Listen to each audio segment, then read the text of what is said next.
The story of women's suffrage in the United States is a story of remarkable courage and perseverance. The movement's roots can be traced back to the early 19th century, a time when women were largely excluded from public life. They were denied the right to vote, own property, or control their own earnings. Society dictated that a woman's place was in the home, raising children and tending to domestic duties. However, amidst these restrictive norms, seeds of change were being sown. Women like Lucretia Mott and Elizabeth Cady Stanton began to question their prescribed roles and demanded equal rights. Inspired by the abolitionist movement, they saw parallels between the plight of enslaved African Americans and the disenfranchisement of women. These early advocates recognized that true equality could only be achieved if women had a voice in the political process. Women's rights conventions were held across the country, providing a platform for activists to share their grievances and strategize for change. As the nation grappled with the issue of slavery, the women's rights movement gained traction.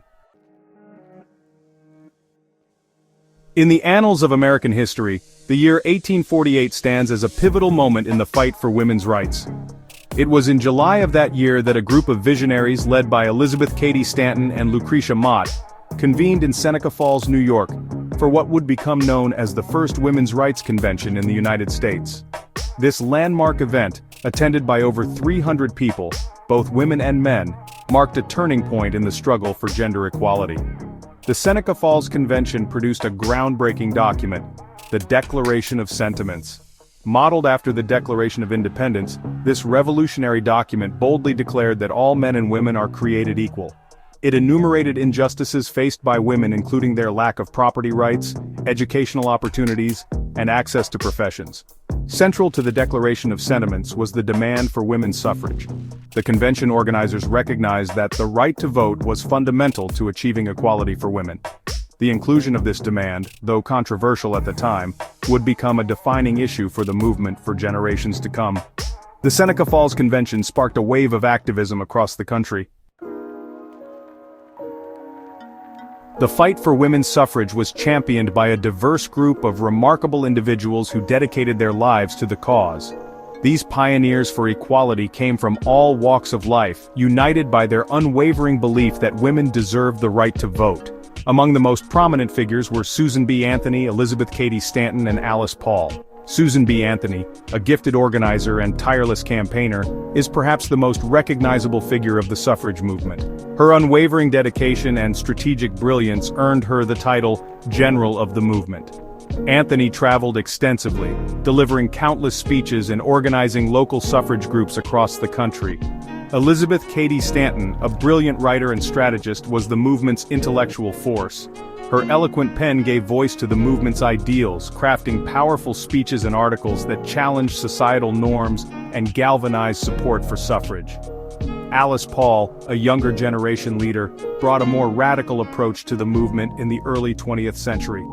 Inspired by the militant tactics of British suffragettes, Paul organized marches, pickets, and hunger strikes to draw attention to the cause. These are just a few of the countless individuals who dedicated their lives to fighting for women's suffrage. As the suffrage movement gained momentum, internal disagreements over strategy and tactics began to emerge, leading to a significant split within the movement. The two main factions were the National Woman Suffrage Association, led by Elizabeth Cady Stanton and Susan B. Anthony, and the American Woman Suffrage Association, led by Lucy Stone and Henry Blackwell. The NWSA, founded in 1869, pursued a more radical and confrontational approach. They focused on achieving a federal amendment granting women the right to vote and challenged a wide range of discriminatory laws and practices. The AWSA, established the same year, favored a more moderate and state-by-state approach. They believed that focusing solely on suffrage would increase their chances of success and worked to build alliances with sympathetic politicians. This division within the movement, while stemming from a shared commitment to suffrage, created challenges and slowed progress.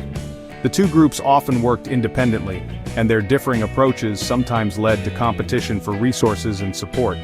However, despite their differences, both factions played a crucial role in advancing the cause of women's suffrage. The journey to suffrage was long and arduous, marked by countless setbacks and disappointments. The suffragists faced fierce opposition from those who believed that women should not have a role in politics. Opponents argued that suffrage would disrupt the social order, destroy families, and lead to the moral decline of society. They used their influence in government, business, and the media to thwart the movement's progress. One of the most significant setbacks came in 1878 when the Supreme Court ruled in Minor v. Happersett that citizenship did not automatically confer the right to vote. This decision dealt a major blow to the suffragists, who had argued that the 14th Amendment implicitly included women's right to vote. Despite these challenges, the suffragists persevered. They continued to organize, campaign, and lobby for their cause. They organized marches and demonstrations, braving harsh weather, hostile crowds, and even imprisonment to make their voices heard. The suffragists' determination and resilience in the face of adversity are a testament to their unwavering belief in the righteousness of their cause. Throughout their decades-long struggle for the vote, suffragists employed a variety of strategies to advance their cause. They tailored their approaches to the changing political landscape and societal norms, adapting their tactics to overcome obstacles and capitalize on opportunities. One of the movement's most effective strategies was grassroots organizing. Suffragists recognized the importance of building a broad base of support, so they established local and state suffrage organizations across the country. These organizations held meetings, distributed literature, and organized letter-writing campaigns to pressure elected officials. By mobilizing at the local level, they were able to build momentum for their cause and demonstrate the widespread support for women's suffrage. In addition to grassroots organizing, suffragists also recognized the power of the press. They wrote articles, letters to the editor, and even published their own newspapers to disseminate their message and counter the negative stereotypes perpetuated by their opponents. As the movement gained traction, suffragists adopted more confrontational tactics. They organized parades and marches, drawing large crowds and attracting media attention. After decades of tireless struggle, the suffragists finally achieved their goal in 1920 with the passage of the 19th Amendment to the United States Constitution. This landmark achievement granted women the right to vote, ending a century of disenfranchisement and ushering in a new era for women's rights in America. The 19th Amendment was the culmination of the efforts of generations of suffragists who fought tirelessly for the right to vote. It was a testament to their unwavering belief in equality and their refusal to be silenced. The amendment's passage marked a turning point in American history, expanding the electorate and forever altering the political landscape. However, the fight for women's equality did not end with the ratification of the 19th Amendment. While the right to vote was a significant victory, women continued to face discrimination in many areas of life. The 19th Amendment laid the groundwork for future generations of activists who would continue the fight for gender equality. The passage of the 19th Amendment was a watershed moment in the fight for women's rights, but it did not mark the end of the struggle for gender equality. While the right to vote was a significant victory, it was only one step on the long road to achieving full equality for women in all aspects of life.